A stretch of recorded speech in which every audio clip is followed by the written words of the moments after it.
ओम श्री गणेश देवताभ्यो नमः, श्री सरस्वती देवताभ्यो नमः, श्री लक्ष्मी देवताभ्यो नमः, श्री सद्गुरुभ्यो नमः. ओम श्री गुरुदत्तात्रय श्रीपाद श्री वल्लभाय नमः.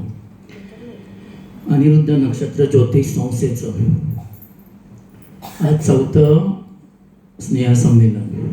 मी फक्त पहिल्याला नव्हतो, पण लागोपाठी एक 3रं आहे माझं. आणि ठिकठिकाणी जातो, पण समीक्षा ताईंसारख्या उदार अंतकरणाच्या, कर्तबगार, प्रेमळ, ज्ञानसंपन्न असं व्यक्तिमत्व मी कधीच पाहिलेलं नाही. तर त्यांच्यासाठी सगळ्यांनी टाळ्या वाजवा पाहिजे. तर आपण सगळे ज्योतिष अभ्यासक आहात. ज्योतिषाचं शिक्षण मी माझ्या वयाच्या 12वीला असताना सुरू केलेलं आहे. सुरेश शाह सरांकडे मी पारडीवाला शाळेत ते लोअरपरीला जायचो आणि त्यांची कामं त्यांना असिस्ट करून मग ते शिकत BScला असताना त्यांची नक्षत्र ज्योतिष रत्न आहे ना, ती मी दिली. आज माझं वय 53 वर्ष रनिंग आहे. म्हणजे सरांनी, नाईक सरांनी जे केपीचं भाष्य केलं आहे ते खूपच सुंदर केलं. त्यांच्यासाठी एक टाळ्या पुन्हा एकदा. खूप जबरदस्त त्यांनी सांगितलं, म्हणजे खरोखर तंतोतंत माहिती सांगितली. आता माझं काय झालं माहिती आहे, 2009मध्ये मी लाल किताब एका दुबईमध्ये राहणाऱ्या मुस्लिम ज्ञानसंपन्न व्यक्तीकडून शिकलो आहे. भरपूर पैसे खर्च करून शिकलो. त्यानंतर लाल किताब मी 2014पर्यंत सखोल अभ्यास केला. ज्या कृष्णमूर्ती पद्धतीने गुंडल्या पाहिलेल्या त्या सगळ्या लाल किताबने पाहिल्या आणि सगळी फळं चेक करून पाहिली की समजा सप्तमाचा सब 6-1-10चा कार्यश असेल तर लग्न होत नाही, तर मग ते लाल किताबने पण दिसलंच पाहिजे. कोणत्याही पद्धतीने तेच दिसलं पाहिजे. हातावरून बघताना पण तेच, किंवा न्यूमरॉलॉजीने बघताना पण तेच दिसलं पाहिजे. तर हे सगळं आहे. सगळी शास्त्र समर्थ कृपेने मला शिकायला मिळाले. त्यांचे खूप आभार मानतो मी. नेहमी कृतज्ञता त्यांच्याबद्दल व्यक्तच करतो. तर आजचा माझा विषय लाल किताबप्रमाणे जी रिक्त स्थानं असतात ना कुंडलीतली. आता एकूण ग्रह तसे 9 आहेत हे आपल्याला माहिती आहे, पण लाल किताबप्रमाणे भरपूर ग्रह तयार होतात. म्हणजे एक जन्मवेळेचा ग्रह. लाल किताबची व्याख्या पुन्हा एकदा सांगतो, कारण सगळ्यांना लाल किताब माहिती नाही आहे. लाल किताबची व्याख्या काय आहे? सामुद्रिक की मदत से दुरुस्त की हुई लग्न कुंडली म्हणजे लाल किताब. लाल किताबमध्ये नुसतं ज्योतिष नाही आहे, सामुद्रिक आहे पूर्ण. म्हणजे जो शुक्र पहिल्या स्थानात बसलाय तोच तुमच्या तळहातावर किंवा तुमच्या चेहऱ्यावर पण आहे ना, खाना नंबर 1 मध्ये बसलेला दिसला पाहिजे. आणि ते दिसतं तसं खरोखर आहे. तर लाल किताबनुसार मी माझी उपायांची दिशा कशी बसवली त्याबद्दलही थोडक्यात सांगतो. आता आपल्याला सगळ्यांना माहिती आहे, ऐकून किंवा अभ्यास करून, हे कलियुग आहे.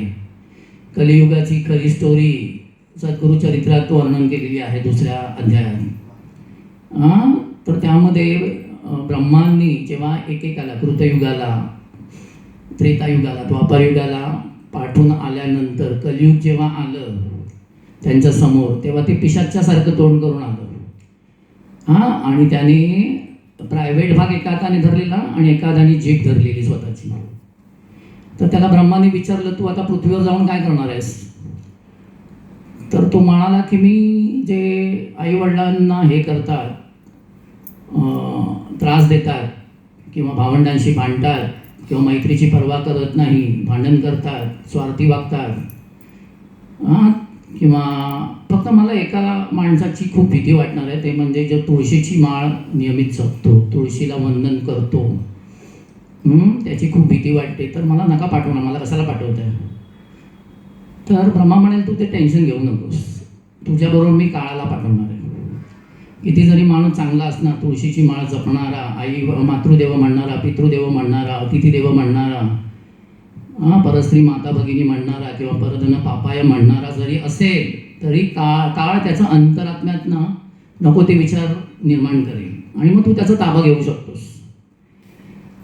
तर मग ब्रह्मा म्हणाले की बघ, तू असं वागू नकोस. तू काय कर, जो आईच्या चरणाशी लीन आहे, आईच्या आज्ञेने वागतो, जो पित्याच्या आज्ञेचं पालन करतो, जो गुरूंच्या आज्ञेचं पालन करतो, जो अतिथी देवो भव म्हणतो, जो नित्य कुलदेवतेला किंवा त्याचे जे गुरु आहेत त्यांना वंदन करून दिवसाची सुरुवात करतो, जो तुळशीची माळ जपतो, नामस्मरण करतो, तर अशा लोकांना तू त्रास देऊ नकोस.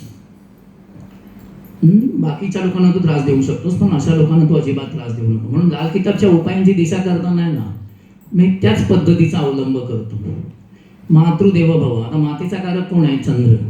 लाल किताबप्रमाणे चंद्र आयुष्याचा कारक आहे, धनाचा कारक आहे, शिक्षणाचा पण कारक आहे, मॅरिटल हॅपीनेस म्हणजे वैवाहिक जीवन सुखाचं होणार की नाही त्याचा पण तो कारकत्व आहे. तर मातृदेवो भव म्हणून चंद्राचे जे उपाय आहेत, म्हणजे चंद्र म्हणजे काय? चांदी. तर चांदी धारण करणं, चांदी गळ्यात घालणं, त्याची देवता आहे भगवान शिव, शिवाच्या मंदिरात जाणं, नाग केशर शिवलिंगावर अर्पण करणं वगैरे वगैरे बरंच काही असं आहे. तर मातृदेवो भव. पितृदेवो भव. पित्याला कोण मानतो? तर रवी. तर रवीचा धातू आहे तांबे, रवीची देवता आहे विष्णू. तर त्याप्रमाणे विष्णूच्या कोणत्याही अवताराची पूजा केली तरी मग ते रवी म्हणजे आरोग्य चांगलं राहतं आपलं, सामाजिक मान सन्मान वगैरे ते सगळं चांगलं मिळतं. अहंकार आपला आहे ना नम्र राहतो, म्हणजे अहंकार पाहिजे तिथे असतो, योग्य तिथे वापरता येतो वगैरे वगैरे. त्याच्यानंतर 2 गोष्टी बघा, धर्म अर्थ काम आणि मोक्ष हे 4 पुरुषार्थ आहेत. धर्म तर लोक करतायत आता, अर्थाच्या मागे तर सगळेच आहेत. काम, अर्थ आणि काम या 2 विषयांच्या मागे जास्त आहेत सगळे लोक, जास्तीत जास्त. मोक्षाचा अर्थ लाल किताबचे गुरु काय म्हणतात की सकाळी उठल्यापासून सकाळी उठल्यावर कुलदेवताचं स्मरण करून किंवा सद्गुरूंचं स्मरण करून जर आपण कामाची सुरुवात केली आणि दिवस अखेर जर आपण सगळी कामं आपली पूर्ण करू शकलो तर त्याला मोक्ष म्हणतात. मोक्ष असं काही वेगळा नाही आहे. तर हे सगळे आहे. तर आता बघा, ग्रह तर भरपूर आहेत. तर सगळ्यात पहिलं जन्म वेळेचा ग्रह, आपण कोणत्या वेळेला जन्माला आलो आणि कोणत्या दिवशी जन्माला आलो, तर ह्याचं आहे ना एक गणित आहे आणि त्याच्यानुसार तो एक ग्रह तयार होतो. त्याला किस्मतचा ग्रह असं म्हणतात लाल किताबमध्ये.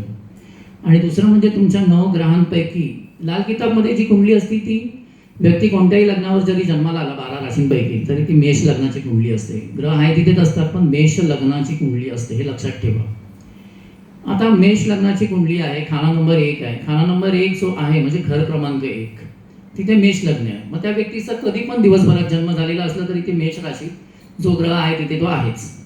आता तो जर रिकामा असेल, रिक्त असेल, तर सामाजिक मान सन्मान किंवा त्याच्या सगळ्या स्वतःच्या इच्छा आणि त्याचा अहंकार किंवा त्याची जसं आता महत्वाकांक्षा, हे सगळे गुण त्याला मिळत नाहीत पुरेसे, किती जरी शिक्षण झालं तरी. मग आता पहिल्या स्थानात लाल किताबचे गुरु म्हणतात की एखाद्या स्थानामध्ये जो ग्रह उच्चीचा असतो, आता तुम्हाला माहिती आहे पारंपरिकवाल्यांना किंवा सगळ्यांनाच की रवी मेष राशीत उच्चीचा असतो. मग खाना नंबर 1 जसं रिकाम आहे त्याला रवीचा उपाय केला पाहिजे. तर रवीचा उपाय काय केला पाहिजे? तर गळ्यात सोनं धारण केलं पाहिजे किंवा सोन्याचं सूर्य लॉकेट, तांब्याचं सूर्य लॉकेट धारण केलं पाहिजे किंवा कोणत्याही देवाला अर्पण करताना गुळ वगैरे अर्पण केलं पाहिजे. तर हे असे जर आपण नियमित उपाय करत राहिलो तर खाना नंबर 1ची फळं मिळतात. कधी कधी काय होतं, 7व्या घरात घरं असतात, मग त्यांना पोचवता पण येतं तिथे एका विशिष्ट स्थानी. आता दुसरं घर जर म्हणालं तिथे वृषभ राशी आहे लाल किताबनुसार. तर वृषभ राशीमध्ये चंद्र उच्चीचा असतो, हे सगळ्यांना माहिती आहे. मग आता चंद्राचं काय, तर ती कुरमुरे म्हणजे आणि खडीसाखर ही जर आपण कोणत्याही देवाच्या देवळात दिली, कारण घर क्रमांक 2 हे धर्म मंदिर आहे लाल किताबप्रमाणे. तसं घर क्रमांक 2 किंवा कोणत्याही घराबद्दल बोलायला गेलो लाल किताबप्रमाणे तर पूर्ण दिवस पण पुरणार नाही. मी थोडक्यात सांगतोय. तर 2 मध्ये काय आहे, तर तुमची रोख पैसे ज्यांना रोजच्या रोज मिळतात ते विचार केला जातो किंवा तुमची अर्जित केलेलं जे बँक बॅलन्स आहे त्याचा पण तिथे विचार होतो. 2 मध्ये तसं सासरवाडीचं धन लाल किताबनुसार त्याचा पण विचार आहे. तर चंद्र म्हणजे धनाचा कारक आहे. तर ज्यांना पण या बाबतीत म्हणजे ज्या कंपनीत नोकरी करतात किंवा जो बिझनेस करतात तिथे रोजचं इन्कम नसेल त्यांचं प्रॉपर, तर त्यांनी धर्म मंदिरामध्ये 43 दिवस कुरमुरी आणि खडीसाखर अर्पण जर केली तर त्यांना दुसऱ्या स्थानाची खूप चांगली फळं मिळतात. आता तिसरं स्थान आपलं लहान भावंडाचं आहे. लहान भावंड पाहिजे असेल, कित्येकांना असतं कित्येकांना नसतं लहान भावंड. खाना नंबर 3 मध्ये भावंडाचं सुख ज्यांना नसतं तर 3 मध्ये उच्चीचा कोण आहे? तर राहू 3 मध्ये उच्चीच आहे. तर राहूचं गोमित रत्न जर धारण केलं तर खाना नंबर 3 जे भावंडांची, आता आजच्या कलियुगामध्ये भावंडांना आहे ना कसं आहे माहिती आहे, प्रॉपर्टीवरून त्यांची मुख्यत्वे जास्त भांडणं होतात आजच्या काळात जर बघायला गेलो आपण तर. म्हणजे वडिलोपार्जित घर असेल, वडिलोपार्जित शेती असेल, तर सगळी भावंड आहे ना, शेवटी बहीण जरी किती प्रेमळ असेल तरी तिच्या सासरची मंडळी जशी सांगणार तशी ती वागते थोडी तरी, बरोबर. आणि मग शेवटी काय, प्रॉपर्टीवरून भांडणं होतात भावंडांची. पण भावंडांमध्ये सौख्य लागण्यासाठी राहूची देवता सरस्वती आहे. आणि राहूचं रत्न आहे गोमेत. ते जर आपण करंगळीमध्ये धारण केलं, जसं मी केलेलं आहे करंगळीमध्ये धारण, तर त्यामुळे माझी लहान बहीण जी आहे ती भाभा हॉस्पिटलमध्ये नर्स आहे. तिची जवळजवळ 25 वर्ष सर्व्हिस झालेली आहे. ती नेहमी मदत करते. आम्हाला 5 पैसे पण खर्च येत नाही वैद्य है ना कुठच्याही प्रकारचं. तर तिचं सौख्य नेहमी लाभतंच आहे मला. आता कुठची पूजा करायची असेल तरी ती कोणाला ब्राह्मणाला बोलवत नाही, मलाच बोलवते. आता मागे गणेश तुम्ही यावर्षी सुरू केला, बोलली ये आणि तूच कर पूजा. आणि ती लहान बहीण असून पण मला तिने किती पैसे दिले, 5 आकडे पैसे दिले. पुन्हा रेमंडचं शर्ट पीस, पॅन्ट पीस सगळं दिलं. म्हणजे सांगण्याचं तात्पर्य काय की ग्रह देतात. ग्रहांना जागृत करू शकतो आपण. खाना नंबर 4ला ना महासमुद्र म्हटले, दर्या म्हटलेले. खाना नंबर 4 मध्ये कर्क राशी होते, तिथे गुरु उच्चीचा असतो. मग आता खाना नंबर 4 सुखस्थान ज्याला आपण म्हणतो नॉर्मली, तर सुखस्थान जर रिकामं असेल तर मनुष्य किती जरी शिकला, ज्ञानसंपन्न झाला तरी तो सुखी असेल याची असं हे नसतं. तर त्यासाठी चणा डाळ 43 वेळा जर पाण्यामध्ये आपण अर्पण केली, विहिरीत, तलावात, समुद्रात, नदीत, किंवा इथे तर समुद्र आहे किंवा खाडी आहे, तर गुरुचं फळ मिळतं 4थ्या स्थानाचं. गुरु उच्चीच आहे. आता जीडी वसिष्ठ जे म्हणतात ते तर केपीची कस्प कुंडली म्हणून वसिष्ठ कुंडली म्हणतात आणि सगळ्या ग्रहांची फलं अभ्यासतात. मला म्हणाले की तुझा राहू उच्चीच आहे, 3ऱ्यात आहे, केतू उच्चीच आहे, 9व्यात आहे, गुरु 4थ्यात आहे, उच्चीच आहे. तर तू हा ज्योतिषच एक जर केलंस, पण माझा कोचिंग क्लास आहे स्वतःचा. मी चाटे कोचिंग क्लासेसमध्ये 10 वर्ष होतो ॲज अ टीचर, आणि नंतर मग स्वतःचा क्लासेस आहे 5वी ते 10वी इंग्लिश मिडियम. तर ते सगळं गुरुचं फळ आहे किंवा उच्चीच्या, राहूचं, केतूचं. आता माझं 42 वय राहूचं पास झालेलं आहे.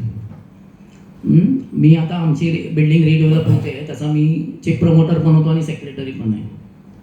तर आता राहू केतू हे तुम्हाला माहिती आहे पापी ग्रह आहेत, आणि शनीसुद्धा, बरोबर. पण ते उच्चीच आहेत. माझा शनी पण केतू बरोबर युतीमध्ये 9व्या. शनीचं वय माझं 5 झालं, 36चं. शनीचं वय 5 झाल्यानंतर माझ्या घरात मुलीचा जन्म झाला, मोठ्या मुलामध्ये 17 वर्षांनी. पहिला मुलगा लग्नाच्या नंतर 1ल्या वर्षात केतू, बरोबर. केतू म्हणजे मुलगा, पुरुष संतती. आणि मुलगी डायरेक्ट शनीचं वय 5 झाल्यावर, म्हणजे राहूचं वय 5 झाल्यावर आलेलं 42. माझं वय 42, मिसेसचं 40 असताना नॉर्मल मुलगी 9 महिने पूर्ण करून 5व्या दिवशी जन्माला आली, दसऱ्याच्या दिवशी. तर हे सगळं अध्यात्माचं फळ आहे, सद्गुरूंच्या प्राप्तीचं फळ आहे, हे मी सांगतो.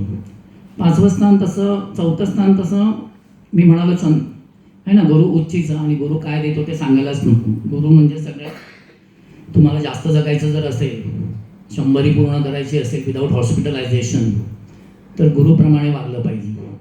म्हणजे कॅरेक्टर चांगलं ठेवलं पाहिजे. जसं त्याला आपण हे म्हणतो काय ते शील आहे ना, शील जपलं पाहिजे आपलं. तर त्याप्रमाणे 5म स्थान हे सूर्याचं आहे. ते कशाने, ते कधी रिकामं जरी असलं तरी त्याचं फळ मिळतच राहतं, कारण रवी आहे. रवी आपलं शरीर आहे. तर 5म स्थानाला जागृत करता येत नाही. सिमिलरली 11वं कुंभ राशीचं स्थान, त्याला पण जागृत करता येत नाही. त्यांची त्या वेळेस फळं मिळतात माणसाला. 11 हे मिळकतीचं स्थान आहे. आजच्या काळात सगळेच शिकतात. अगदी कमी शिक्षण झालेली व्यक्ती पण मी असे बघितले की जे 7वी शिकले आहेत. माझे क्लायंट आहेत परेलचे, 7वी शिकले आहेत, पण अमूल दुधाचं 25 लाख लिटर दूध रोज डिस्ट्रीब्यूट करतं. त्यासाठी भरपूर मोठी टीम आहे. आता 1 लिटर मागे समजा 50 पैसे जरी मिळाले तरी 25 लाख लिटरचे 12.5 लाख रुपये रोज झाले. तर त्यासाठी त्यांनी स्टाफ ठेवला आहे तेवढा, आणि तेवढं इन्कम आहे त्यांचं. म्हणजे सांगण्याचं तात्पर्य काय की तुम्हाला धन, सगळेच सगळे ग्रह धन देतात. असं ठराविक असं काही नाही आहे लाल किताबनुसार. सगळेचे सगळे ग्रह रोग पण देतात, सगळेचे सगळे ग्रह शिक्षणाचे किंवा ज्ञानाचे कारक असतात. तर ते जे उच्चीचे फळ ग्रह असतात त्यांची फळं ते त्या वयामध्ये आपल्याला मिळतात. 6वं घर आहे ना ते बुध तिथे उच्चीचं असतं 6व्या घरात. आता 6व्या घराला ना संपत्तीची विहीर म्हटलेलं आहे. तर संपत्तीच्या विहिरीमध्ये आपण काय टाकलं पाहिजे, तर हिरवे मूग जे असतात ना, हिरवे मूग ते जर आपण 43 वेळा दर बुधवारी जर आपण विहिरीमध्ये टाकले किंवा विहीर जर उपलब्ध नसेल तर खोल खड्ड्यात जरी टाकले, कच्च्या जमिनीत म्हणजे मातीची जमीन असते तिथे, हां, तर मग उच्चीच्या बुधाचं आणि राहू पण तिथे उच्चीचा असतो. पण समजा राहूचं 6व्याचं फळ तुम्हाला पाहिजे तर त्यासाठी निळ्या रंगाचं फूल तुम्ही तसं विहिरीमध्ये किंवा तिथे सोडू शकता. 7व्या घरामध्ये शनी उच्चीचा असतो तुळ राशीमध्ये. तर 7वं घर रिकामं असेल एखाद्याचं तर 7वं घर तर आपल्या लाईफ पार्टनरचं आहे. 7वं घर बिझनेसचं पण आहे. 6वं घर खूप महत्त्वाचं आहे. 6व्या घरात मी थोडंसंच बोललो, पण जे लाल किताब शिकतात त्यांना 6व्या घराचं आणि 8व्या घराचं आणि 12व्या घराचं नॉर्मली पारंपरिक असो किंवा केपी असो 6-8-12ला तेवढं 6ला खूप महत्त्व आहे केपीमध्ये. पण षष्ठस्थान रिपुस्थान आहे, शत्रुस्थान आहे, रोगस्थान आहे असं पण म्हणतात. पण 6व्यातले ग्रह आणि 8व्यातले ग्रह आणि 12व्यातले ग्रह हे खूप जास्त पैसा देतात असे लाल किताबचे गुरु म्हणतात. त्रिकोणातले ग्रह. तर 7व्यातलं शनीसाठी काय करायचं, तर शनीसाठी सुद्धा तर कच्च्या जमिनीवर शनीच्या वस्तू जर तुम्ही सोडल्या किंवा शनीचे देवता काळ भैरव आहे तर काळ भैरवाच्या मंदिरात दर शनिवारी जर तुम्ही गेलात तर उच्चीच्या शनीचं फळ मिळतं. आता 8वं घर तर मृत्यूस्थान आहे. 8वं घर रिकामं असेल तर त्याचा उपाय शक्यतो करू नका. त्यासाठी लाल किताब शिकणं खूप गरजेचं आहे, कारण ते मृत्यूस्थान आहे. 8व्या स्थानातून चंद्र भ्रमण करताना मी स्वतः ज्योतिष बघतच नाही कोणाचं. माझ्या 8व्यातून जेव्हा ग्रह जातो मेष 28 ते अजून आज मेष राशीतच आहे. केतूचं नक्षत्र संपेल आता थोड्या वेळात, शुक्र सुरू होईल, पण अजून 7व्यातच आहे ग्रह. बरोबर 8व्यात जायला अजून वेळ आहे. त्यामुळे सद्गुरूंचे मी आभार मानतो की बरं आहे ते 7व्यात आहे, तेव्हा तरी हे आपलं ज्योतिष संमेलन पार पडते. कारण 8व्यात असतं तर मी शक्यतो बोलण्याचं टाळतोच. 8व्या स्थानामध्ये ना म्हणजे तुम्हाला ते जे लाल किताब कळलं 8व्यातल्या ग्रहाची 100% दृष्टी 2ऱ्या स्थानावर असते. मग तिथे आता ते घर आहे कोणाचं, तर मंगळ बधच आहे. मंगळ बध जर मी म्हणायला गेलो तरी दिवस पुरणार नाही. मंगळ बधचं मी थोडक्यात सांगतो. जे लोक लग्न झालेले आहेत पण बायकोला जुमानत नाही, आईवडिलांना जुमानत नाही, मोठ्या भावंडांचा आदर करत नाही, ती मंगळ बधची व्यक्ती असते. हां, जी स्वार्थासाठी म्हणजे सगळी प्रॉपर्टी हडप करणार, भावंडांना जरा पण हिस्सा देणार नाही, ती मंगळ बधची व्यक्ती. हां, तर मंगळ बध. पण मंगळबध कधी असतो हेही सांगतो. 3 मंगळ आहेत लाल किताबमध्ये. एक शुभ मंगळ जो स्वराशीचा किंवा उच्चीचा 10व्या स्थानात मकर राशीत. एक अशुभ मंगळ कर्क राशीतला 4थ्यातला किंवा मंगळबध. मंगळबध म्हणजे रवी आणि शनीची युती एकत्र. रवी आणि शनी ज्याच्या कुंडलीत एकत्र आहे ते मंगळबध. मंगळबधवाल्यांना वैवाहिक सौख्य पण स्वतःच्या स्वभावामुळे चांगलं मिळत नाही. बरोबर. तर मंगळबध बद्दल आज बोलायचं नाही आपल्याला. मी फक्त खाना नंबर 8वर आलं म्हणून सांगितलं. तर तिथे मंगळबध आहे. मंगळबधच्या देवता कोणतं, तर भूत, प्रेत, डाकिनी, वेताळ वगैरे ते सगळे स्मशानभूमीतले. आणि शनीचं पण घर आहे, पण शनीचं कोणतं, तर स्मशान काल भैरवी म्हणजे दक्षिण कालिका माता तिचं एक घर आहे. 8वं घर वारसा हक्काने मिळणाऱ्या संपत्तीचं पण आहे. तर त्यासाठी दुसऱ्यात जो उच्चीचा होतो, दुसऱ्यात कोण चांगले असतात, तर चंद्र चांगला असतो, मंगळ चांगला असतो आणि रवी चांगला असतो. तर ते सगळेच्या सगळे 8व्यामध्ये चालतात. पण मंगळबधवाली व्यक्ती आहे ना उत्तम ज्योतिषी असते, हे पण सांगतो मी तुम्हाला ॲडिशनल. जे मी कोणत्याही आतापर्यंत लाल किताबच्या ज्योतिषाच्या एवढ्या 50 बॅचेस घेतल्या पण त्यामध्ये एकदा पण कोणाला सांगितलं नाही. सगळ्यात चांगली ज्योतिषी म्हणजे ज्याच्या घराची नॉर्थ ईस्ट कट असते आणि मंगळबध असतो, ती सगळ्यात चांगली ज्योतिषी बनते. 9व्या घरात उच्चीचा ग्रह असतो केतू. आता केतूला कसं जागरूक करायचं, भाग्यस्थान आहे ते 9व्या, भाग्य समुद्र म्हटलंय त्याला. तर केतू सोन्याची चैन गळ्यात घातली तरी केतू जागरूक होतो. केतूचा रत्न आहे लसण्या. हां, जे मी ते सोन्यात धारण केलेलं दिसेल तुम्हाला. हे बघा गोमेद पण मी घातलं आहे, लसऱ्या पण घातल्या आहे. तर हे मला जी डी वसिष्ठांनी सांगितलेलं, त्यामुळे मी घातलं आहे. मला शासनाने तेव्हा सांगितलेलं 15वीला असताना की तुला गव्हर्नमेंट जॉब मिळणार नाही, तू किती जरी उड्या मारल्यास तरी मिळणार नाही, कोणाला पैसे देऊ केलेस तरी मिळणार नाही, तू BScला राज्यात पहिला आला तरी गव्हर्नमेंट जॉब नाही, बरोबर, वगैरे वगैरे. तू फक्त पाचूरत्न धारण कर. आणि माझे वास्तूचे सर डॉक्टर धोंडीराज पाठक म्हणालेले, तू ईशान्येकडच्या घरात राहू नको. पण मी आयुष्यभर ईशान्येकडच्या घरातच राहिलो. आणि आता मी रिडेव्हलपमेंट आहे म्हणून माझं ईशान्येकडचं घर सोडलं आणि पूर्वेचा दरवाजा असलेलं घर. आता दरवाजा, मुख्य दरवाजा म्हणजे रवी आहे, तो नेहमी कोणाचाही दरवाजा असो, कोणत्याही घराचा दरवाजा असतो तो रवी आहे बाळकिताबनुसार. आणि तो जर पूर्वेलाच असेल तर उच्चीच्या रवीचं फळ मिळणार. माझा रवी स्वतः पहिल्यात आहे लाल किताबनुसार आणि त्या उच्चीच्या रवीचं फळ मिळतं आहे मला. आणि त्यामुळे त्याने घबाड मिळवून दिलं पहिल्या 15 दिवसातच. एवढं घबाड मिळवून दिलं त्याच्यामुळे मी माझी क्लासची जागा 70 लाखाची घेऊ शकतोय, बरोबर. सांगण्याचं तात्पर्य काय की ग्रह देतात, कोणत्याही वयात देऊ शकतील, तुमचा संयम पाहिजे. 10व्या स्थानामध्ये मंगळ उच्चीचा असतो, तर मंगळाची मसूरची डाळ आहे, बरोबर. मंगळाचं धान्य काय तर लाल मसूरची डाळ. तर सरकारी कार्यालय जिथे असतात त्याची सावली ज्या जमिनीवर पडते त्या जमिनीवर मसूरची डाळ वगैरे ठेवली, किंवा दर मंगळवारी हनुमान देवळात जाऊन मसूरची डाळ ठेवली, कारण हनुमानाची नेक म्हणजे नेक मंगळ आहे, त्याची देवता हनुमान.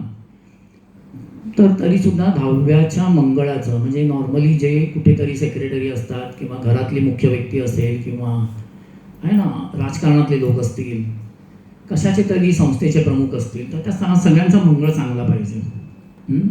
तर ती कर्तबगारपणा जो असतो ना की काहीतरी करून दाखवण्याची इच्छा, तर ते त्याच्यामुळे पार पडतं. 11वं स्थान जे आहे ते रोजची मिळकत तुमची, तुम्ही कंपनीत काम करता किंवा तुम्ही बिझनेस करता, तुमचं ते मिळकतीचं आहे, ते गुरुचं घर आहे. ते आहे कुंभराज शनीची, पण शनीच्या जमिनीवर गुरुचं घर आहे हे आपण सांगू शकतो. आणि मग त्याला जागृत करता येत नाही. तर गुरुचं वय 16 आहे आणि शनीचं वय 36 नंतर ते आपोआप जागृत होतं. म्हणजे एखादी व्यक्ती शिकली जरी नाही तरी 36 नंतर तिला रोजच्या रोज पैसे कसे मिळवायचे हे कळूच शकतं.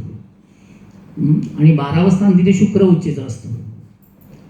12व्या स्थानाचं फळ जर मिळवायचं असेल उच्चीच्या शुक्राचं तर एकच आहे, शुक्र म्हणजे आपला लाईफ पार्टनर. तर त्याचा आदर करायचा, त्याच्या इगोला चिमटा काढायचा नाही. जेव्हा जेव्हा आपण त्याच्या इगोला चिमटा काढतो तेव्हा तेव्हा उच्चीचा शुक्र नीचीची फळ द्यायला सुरुवात करतो. माझी पत्नी आहे, तिने मला नेहमी सपोर्ट केलाच, म्हणजे कारण माझ्याकडे लायब्ररी आहे सगळ्या पुस्तकांची, ज्योतिषांच्या जवळजवळ 5-1 हजार पुस्तकं असतील, जास्त नसतील. पण ती सगळी आता मी काय करतोय दुसऱ्या ठिकाणी शिफ्ट करण्याचा प्रयत्न करतोय. KPचे स्वतःची कृष्णमूर्ती सरांची सगळी पुस्तकं आहेत, त्यांच्या मुलांनी जी काढली ती सगळी पुस्तकं आहेत, लाल किताबच्या भारतातल्या सगळ्या लेखकांची पुस्तकं आहेत, भारताबाहेरच्या सगळ्या लेखकांची पुस्तकं आहेत.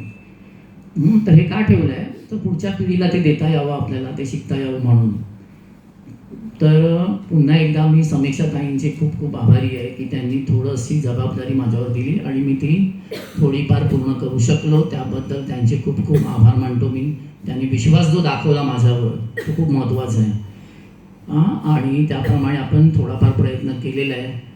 तर पुन्हा एकदा अनिरुद्ध नक्षत्र ज्योतिष संस्थाच्या अधिवेशनासाठी किंवा ज्योतिष संमेलनासाठी जे उपस्थित आहे त्या सगळ्यांचे मी आभार मानतो. तुम्ही एवढ्या वेळ शांत चित्ताने माझं आहे ना 2 शब्द ऐकून घेतले, धन्यवाद सगळ्यांना. इतकं सुरेख बहुमूल्य मार्गदर्शन संतोष आंबवले सरांनी केलं, त्यामुळे मी I am really happy for him. कारण खरंच एक जान आली, नवीन काही शिकायला मिळालं आम्हाला. आता प्रश्न आहे बुधाचा.